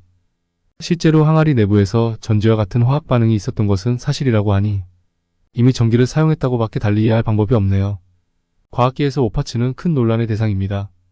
일부 과학자들은 오파츠가 고대 문명의 뛰어난 기술력을 보여주는 증거라고 주장합니다. 반면 다른 과학자들은 오파츠가 현대에 만들어진 위조품일 가능성을 제기합니다. 또한 자연적으로 형성된 것일 가능성도 있습니다. 과학자들은 오파츠를 설명하기 위해 다양한 이론을 제시하지만 이를 완전히 설명하지 못하고 있습니다. 이는 오파츠가 인류의 역사와 맞지 않기 때문입니다. 오파츠는 과학계의 큰 도전 과제이며 이를 연구하면서도 완전한 해답을 찾지 못하고 있습니다. 이를 위하여 각자 자신의 위치에서 오파츠의 진실을 밝히고자 노력 중에 있지만 현 시대에서는 그리 쉽게 밝혀질 것 같지는 않습니다. 어차피 미스터리라는 것은 그 당시의 시대를 살아보지 않은 이상 정답은 없는 것일지도 모르겠습니다. 현 시대에서 오파츠라 판명이 된다 해도 먼 훗날 별거 아니었을 수도 있을 테고 지금 별거 아니라고 확신하며 무시했던 흔하디 흔한 돌멩이 하나가 먼 훗날 새로운 오파츠 내지는 어떤 쓰임새로 말미암아 금보다 더한 가치가 생길 수도 있을 테니 말입니다. 지금까지 세상에 존재해서는 안 될 오파츠 4가지였습니다. 오늘의 영상을 어떻게 보셨나요? 하루빨리 과학이 발전하여 수많은 오파츠들에 대한 정확한 해답을 찾았으면 좋겠다는 생각을 하게 되며 오늘도 재미있게 시청하셨길 바라며 다음 영상으로 다시 찾아뵙겠습니다. 지금까지 미스테리함이었습니다. 감사합니다.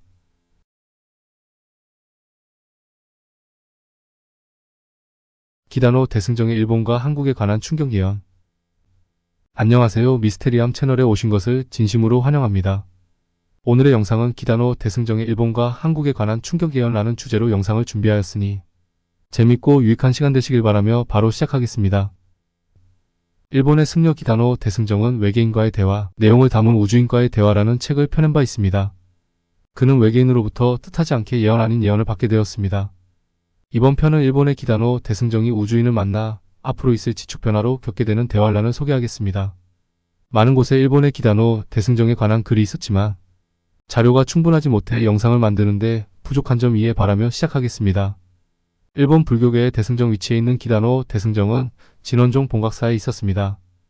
기다노 대승정은 상냥하고 품격이 있었으며 매우 서민적인 사람이었습니다.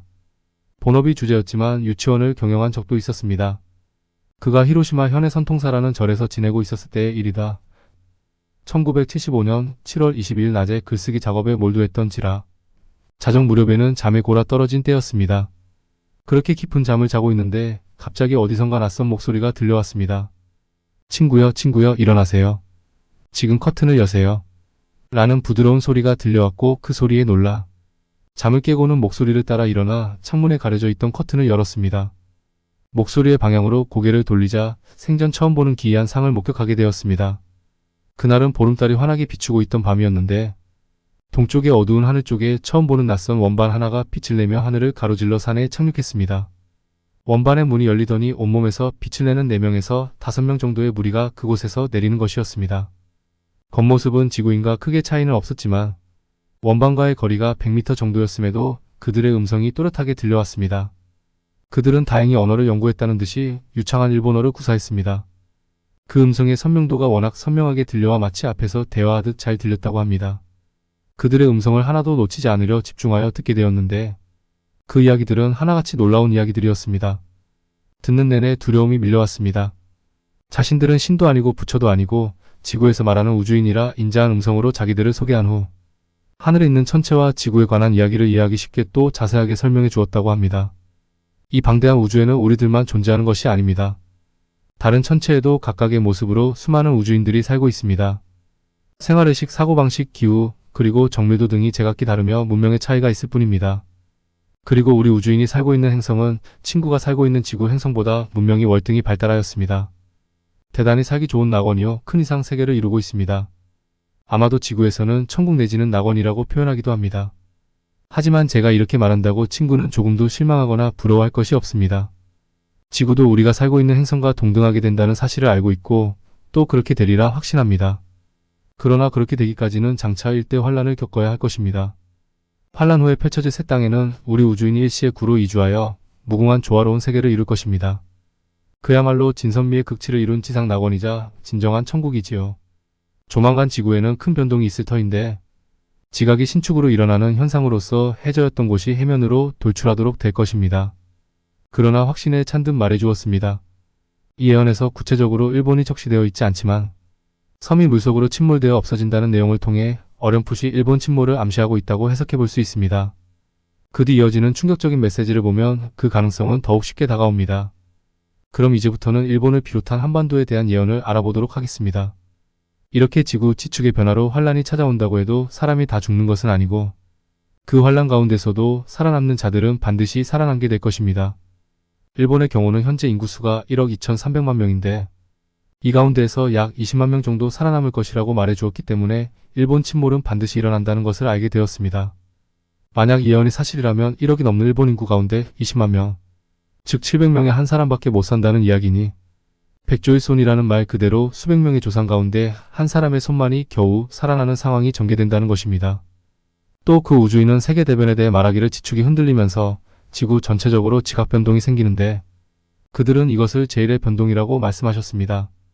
다시 말해 지축으로서는 변동으로 대혼란이 일어날 것이라는 것입니다. 그리고 우리 한국에 대해서는 특히 명심사항이라고 하시면서 이런 놀라운 예언을 해주셨습니다.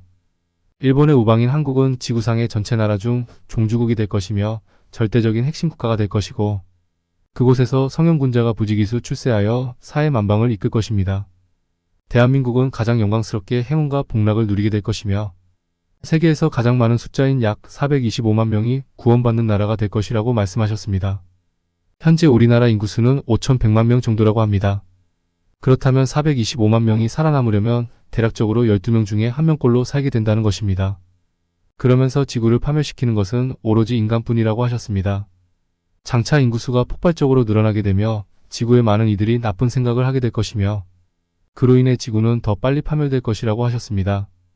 좋은 생각을 가진 많은 인자들이 좋은 생각, 즉 좋은 각성을 세상에 내보내 지구의 균형을 잡아주어야 한다고 하셨습니다. 그래야 지구의 균형은 조화롭게 되며 살아있는 지구의 자기장이 무너지지 않게 선한 영향력을 행사해야 한다고 말씀하셨습니다. 이때가 1975년도였고 그때 세계 인구가 40억이었습니다. 수천 년이 지나야 겨우 40억의 인구가 지구에 살고 있는 것인데 고작 40년 만에 인구가 2배인 80억으로 늘었다는 것은 기단호 대승정을 찾아온 우주인들의 예언이 어느 정도 맞아 들어가기 때문에 더욱 신비로운 것이 아닌가 싶습니다. 또한 우주인들의 계속된 대화를 이어가겠습니다. 지구는 이미 위기에 처해 있습니다. 우리의 원반이 지속적으로 지구에 날아오는 것은 경고를 위해서입니다. 친구가 지내는 지구 중력의 자기장은 이미 교란되기 시작했으며 지구 공전궤도 역시 변화의 시기를 맞이한 상태입니다. 천체 위치가 변하기 시작했는데 지상의 누구도 의문을 갖지 않습니다. 전문가와 과학자는 우리를 그다지 믿지 않으며 지구가 멸망한다 해도 자료나 열심히 수집할 뿐입니다. 이어서 지구 지축에 관한 예언도 조금 더 소개하겠습니다. 지구 축각도의 변화가 일어나도 지구인은 동요하지 않을 것입니다. 이들은 그런 때에도 자신과 가족의 이익을 챙기기 바쁠 것입니다. 조만간 지구에는 커다란 변동이 생길 것인데 바다 아래 있는 땅이 위로 돌출되거나 바다 위에 있는 섬들이 물속으로 침몰되어 지금의 세계 지도는 크게 변화될 것입니다. 우주인들은 기단호 대승정에게 일본에 대한 자세한 미래도 알려주셨다고 합니다.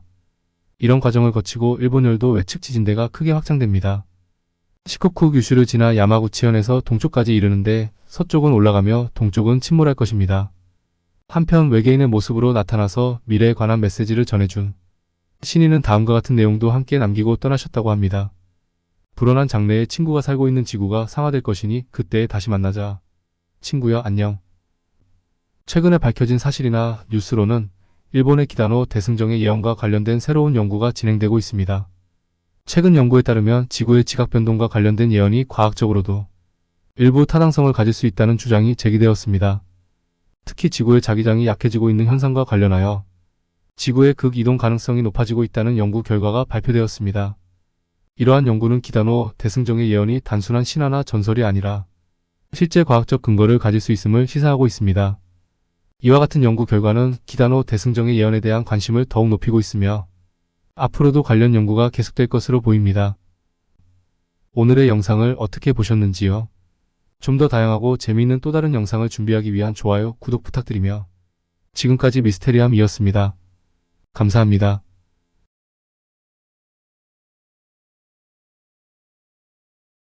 (2024년) 외계인 접촉 예언.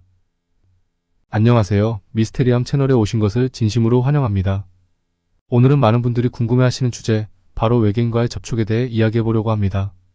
2024년에 외계인과의 접촉이 있을 것이라는 예언이 있었습니다. 과연 이 예언이 얼마나 사실에 근거한 것인지, 그리고 실제로 외계인과의 접촉이 가능할지에 대해 알아보겠습니다. 먼저 외계인과의 접촉에 대한 예언은 여러 출처에 나와 있습니다. 그 중에서도 가장 주목할 만한 것은 나사의 발표입니다. 나사는 최근 몇 년간 외계 생명체의 존재 가능성을 연구해왔으며 2024년에는 외계 생명체와의 접촉이 있을 것이라는 예측을 내놓았습니다. 이는 단순한 추측이 아니라 과학적 연구와 데이터를 바탕으로 한 예측입니다.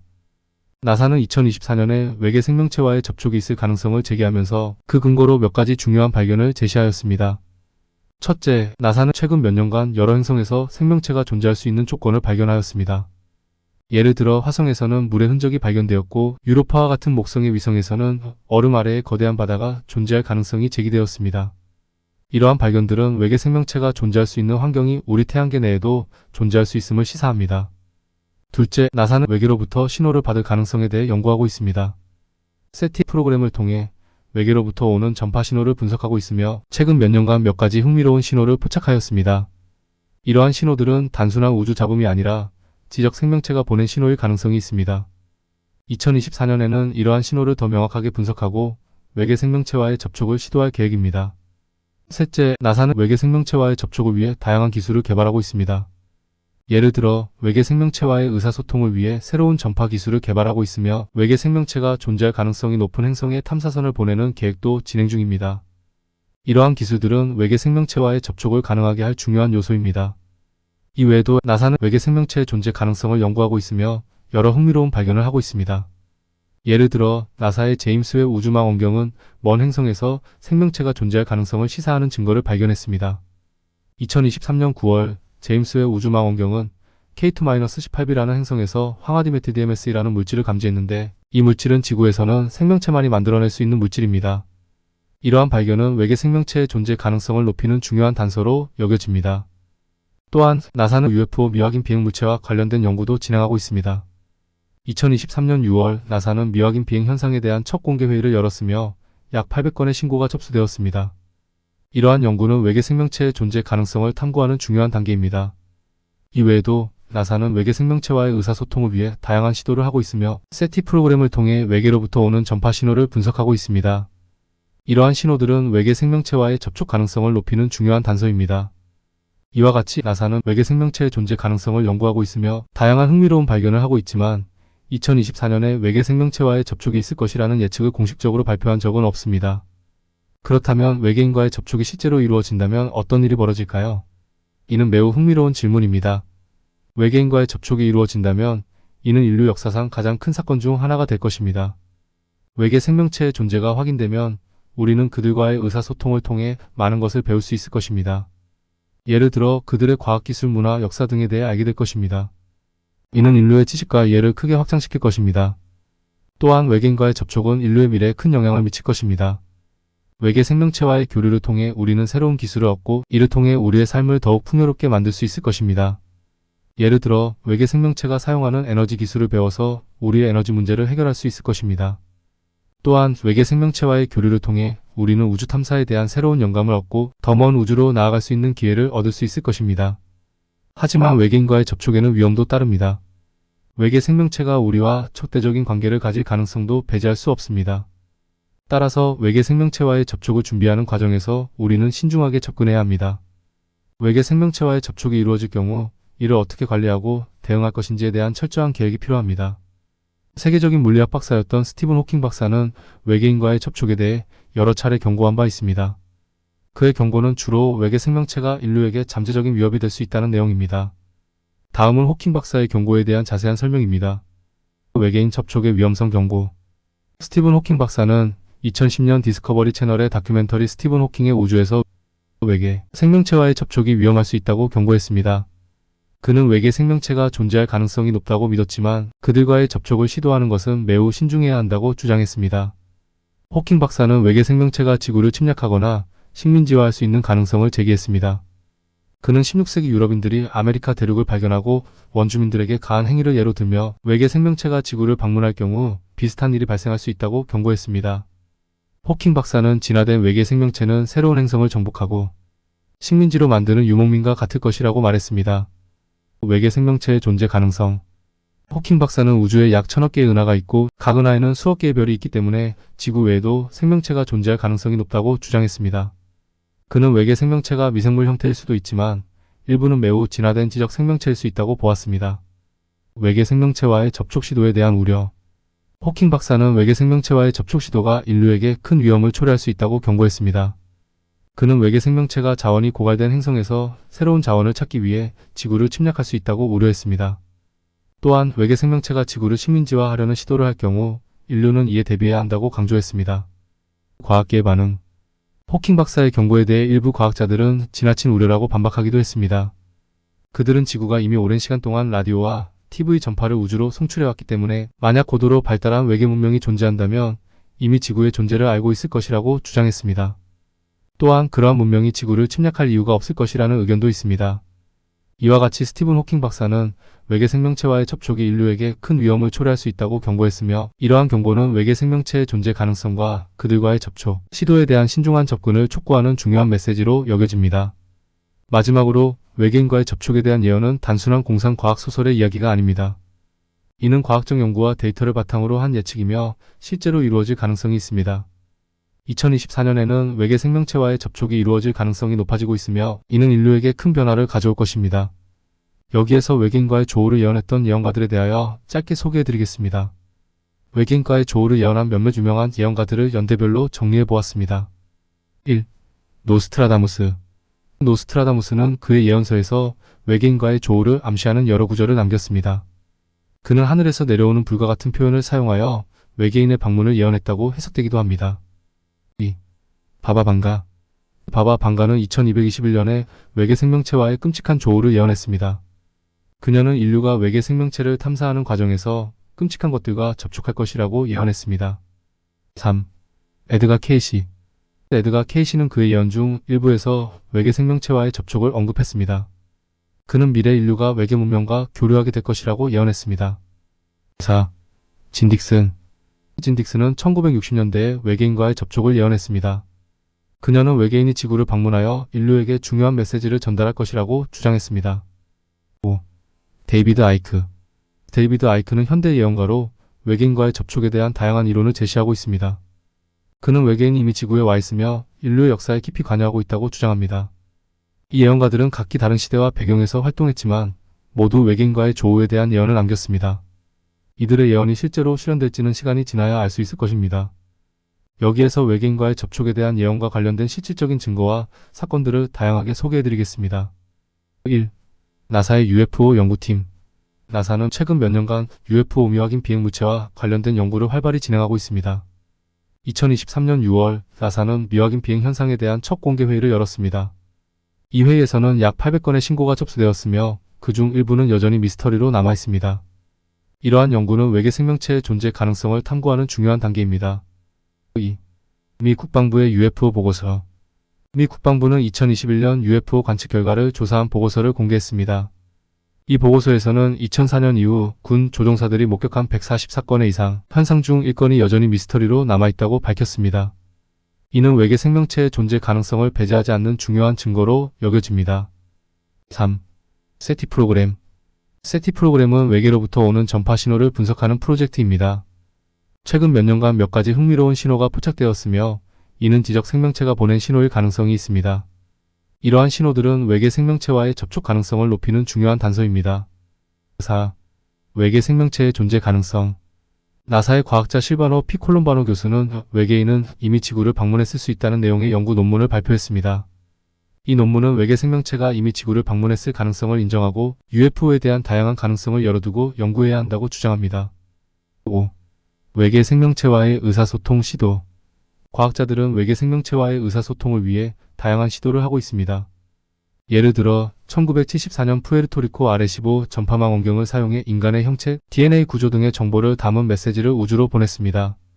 최근에는 캘리포니아주 해트크릭에 있는 전파망 원경이나 중국 구이 저우성에 있는 세계 최대 전파망 원경을 사용해 외계 생명체에게 메시지를 보내려는 계획이 추진되고 있습니다. 6. 미 국방부의 UFO 영상 공개. 미 국방부는 2020년 UFO 영상 3건을 공개했습니다.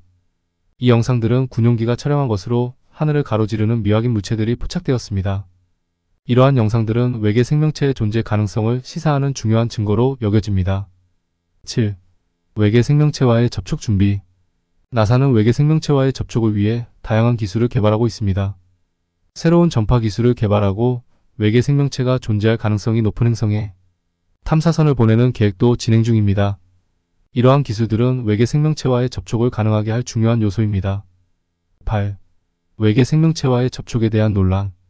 외계 생명체와의 접촉 시도에 대해 일부 과학자들은 우려를 표명하고 있습니다.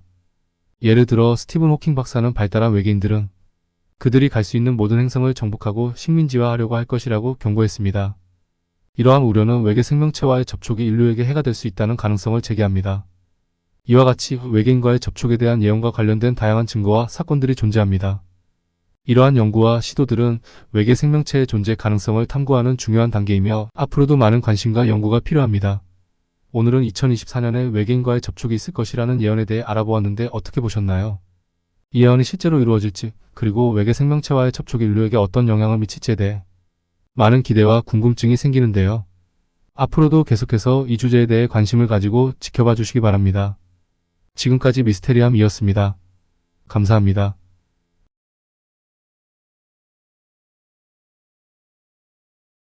2000년 전의 고대 문서의 충격적인 해독. 고대 로마 시대에 번영했던 휴양 도시 중 하나였던 헤르쿨라네움은 폼페이의 이웃에 위치해 있던 마을이었다. 폼페이와 마찬가지로 찬란한 문명을 꽃피운 곳이었지만 서기 79년 8월 25일 그 모든 것이 폼페이와 함께 순식간에 잿더미로 변해버렸다.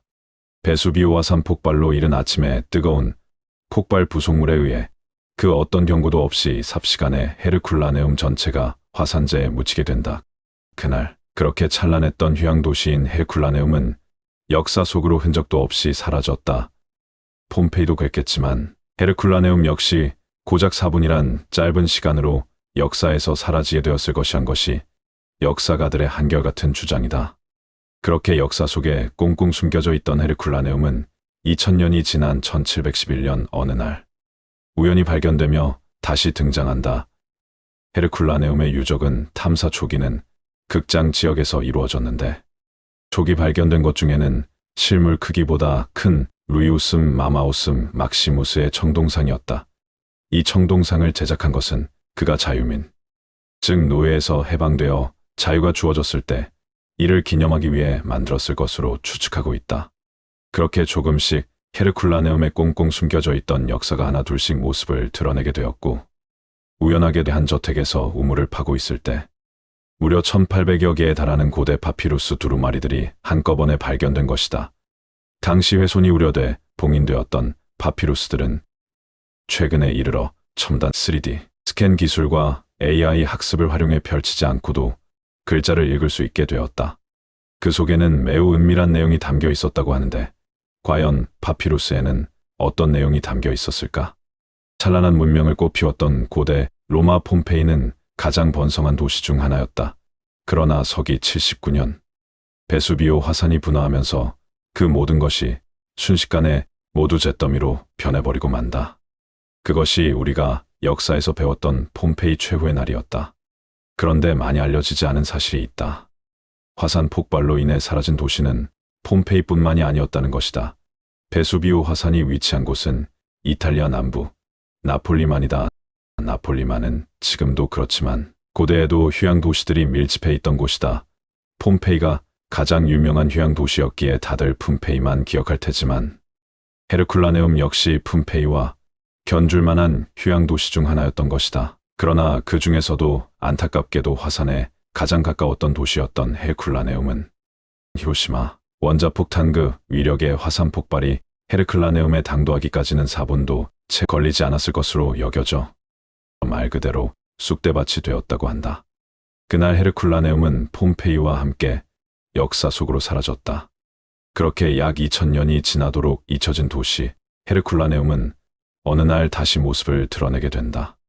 발굴된 유적에서는 연일 놀라운 발견이 이어졌는데 그 중에서도 가장 놀라웠던 것은 어느 거대한 저택에서 발견된 엄청난 수의 파피루스 두루마리들이었다.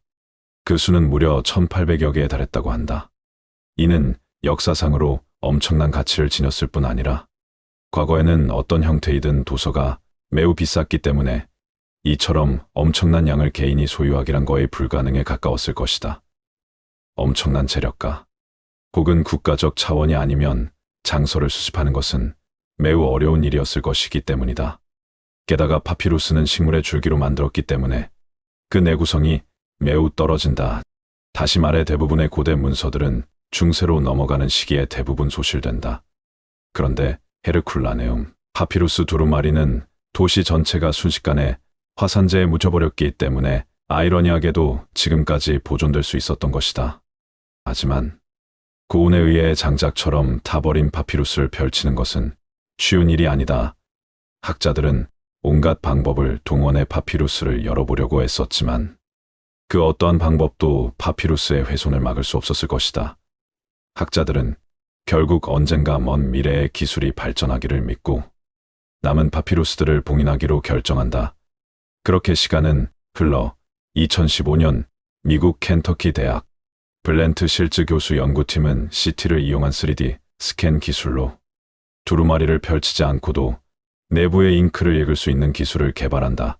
그리고 실제로 이스라엘사의 부근에서 발견된 두루마리를 이와 같은 기술로 읽어내 성경의 구절이 쓰여 있음을 밝혀내기도 했다.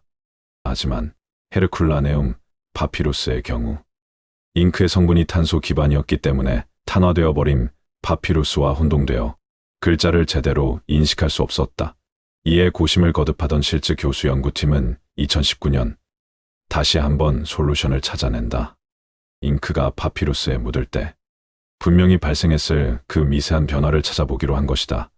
그들은 영국 다이아몬드 광원연구소에 있는 입자가속기를 이용해 파피루스를 초고해상도로 3D 스캔해 내부의 텍스트를 검출할 수 있었다. 하지만 문제는 스캔한 자료로부터 텍스트를 검출하는데 상당한 시간과 비용이 들었고 그렇게 검출한 텍스트를 해독하는 것 또한 쉽지 않았다는 것이다. 몇 년의 시간이 흘렀음에도 진전이 없자 실즈 교수는 큰 결심을 하기에 이른다. 전 세계의 힘을 빌리자. 2023년 실즈 교수 연구팀은 파피루스를 스캔한 자료와 코드를 오픈소스로 공개하기로 한다. 그리고 파피루스에서 텍스트를 검출하거나 그 내용을 해독하는 사람 중 우수작을 선정해 상금을 수여하는 베수비오 챌린지를 개최한다. 실리콘밸리 IT 기업들의 후원으로 시작된 이 챌린지는 총 상금 100만 달러에 달했다.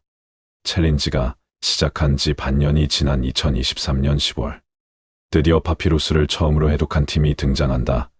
그 주인공은 루크 페리터, 보라색을 의미하는 고대 그리스어 포르피라스라는 글자를 해독해낸다. 고대 시대의 왕, 황제 등 부와 권력을 의미하는 색이다. 무엇이든 처음이 어렵지. 이유는 쉽다고 하지 않는가? 루크 페리터는 자신의 코드를 공개했고 파피루스 해독은 점점 가속이 붙기 시작한다. 그렇게 점차 해독된 파피루스에는 예상보다 더 은밀하고 본격적인 내용이 담겨 있었다. 바로 쾌락주의라 불리는 에피쿠로스 학파에 관한 내용이었던 것이다. 쾌락주의란 사람이 행복하기 위해서는 무엇이 필요한가에 대한 대답으로 쾌락을 제시하는 철학인데 쾌락만이 인생의 목적이며 최고의 선이다라고 주장한다. 일반적으로 쾌락주의라고 하면 감각적, 육체적 쾌락이 먼저 떠오르지만 에피쿠로스 학파의 쾌락주의는 보다 정신적, 근원적 쾌락을 추구했다고 한다. 쉽게 말하자면 어떻게 살아야 삶을 즐길 수 있을까에 대한 고민인 것이다. 그도 그럴 것이 이 파피루스들이 무더기로 발견된 곳이 로마의 군인이자 정치가였던 율리우스 카이사르의 장인이자 당시 에피쿠로스 학파의 후원자였던 루키우스 칼푸니우스 피소의 별장으로 추정되었기 때문이다. 여담으로 에피쿠로스 학파의 쾌락주의는 절제와 신에 대한 믿음을 강조하는 초기 기독교의 가치와 충돌하며 이단적인 사상이라 비난의 대상이 되기도 했다. 지금도 베수비오 챌린지는 계속되고 있다. 그들의 올해 목표는 지금까지 스캔한 4건의 파피루스를 90% 이상 해독하는 것이라 밝혔다. 이처럼 과학기술은 우리의 미래뿐만 아니라 과거마저 환하고 명확하게 밝혀주고 있다. 우리는 곧 2000년 전 찬란했던 로마의 씨앗이 피워낼 찬란한 꽃을 감상할 수 있을 것이다. 이 파피루스의 발견 이후에도 끊임없는 발굴 작업 결과 1982년 있었던 발굴에서는 배 창고가 있던 해안거리 옆에서 폭발이 일어나는 동안 피난처로 사용했던 곳을 찾았는데 그곳에서 희생자들의 유골이 발견되었다. 화산 부속물이 도시를 덮쳤을 때 사람들이 얼마나 숨이 막혀 있는지를 알 수 있었다. 분진의 증거가 부러진 뼈에서도 발견되었기 때문이다. 시신들의 연구는 개인들의 생활 방식과 연령에 대한 중요한 정보를 알려주었고, 이 발견을 통해 헤르쿨라네움 주민들이 거의 죽지 않았을 것이라는 초기의 이론을 의심하게 되었다. 즉, 모든 사람들이 죽었을 것이라는 새로운 이론이 제시되었다. 계속된 발굴을 통해 공공광장, 지역의 변두리와 함께 주요 목욕시설 중 하나의 유적을 발견했다. 개인 주거지 중에 파피루스 저택이 있었다. 지역사회의 지식인이었던 루시우스 칼푸르니우스 피소카이소니우스가 만든 도서관에서 1,000개가 넘는 탄화된 파피루스 두루마리가 발견되었던 헤르쿨라네움에 미처 발견되지 못한 찬란했던 역사는 언제쯤 모두 밝은 햇살을 받으며 세상 밖으로 나오게 될지 사뭇 궁금해진다.